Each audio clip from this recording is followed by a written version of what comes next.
आपने देखा होगा कि वुज़ू करते हुए लोग ऐसे करते हैं, यूँ पानी डालकर ऐसे करते हैं, ऐसे।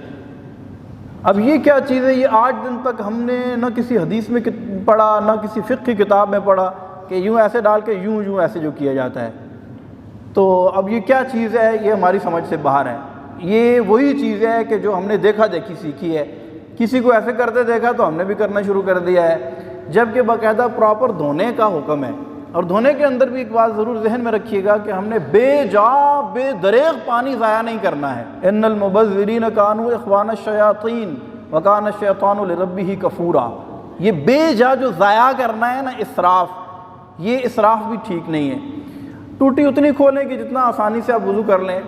मसा करते हुए अगर आप आराम सुकून से मसा करते हैं सुन्नत के मुताबिक, तो इस दौरान अपनी टूटी को बंद कर दें, क्योंकि इस दौरान भी जो पानी बह रहा है ये भी इसराफ़ में आता है। तो पानी उतना इस्तेमाल करें जितना हमारी ज़रूरत है। हमारे यहाँ इस तरह होता है कि बाद वक़्त एक नलका बह रहा है, घर में नलका ख़राब है तो हम उसको अहमियत ही नहीं देते, टपक रहा है नलका, सारी रात बह रहा है, हमें कोई फ़िक्र नहीं होती, पानी ही है, कौन सा हमने बिल देना है। तो ये ऐसा नहीं है, बल्कि इसराफ़ से भी हमने बचना है। बल्कि नबी पाक सल्लल्लाहु अलैहि वसल्लम ने तो यहाँ तक तालीम इरशाद फरमाई कि अगर तुम नहर के ऊपर भी वुज़ू कर रहे हो तो वहाँ पर भी इसराफ़ से बचो। हालांकि नहर में देखे पानी कहाँ जाएगा, नहर के अंदर ही जाएगा, लेकिन इसकी अहमियत का अंदाज़ा होता है कि हमने किस कदर ज़्यादा इसको फोकस करना है कि हमारा पानी बेदरेग ज़ाया ना हो।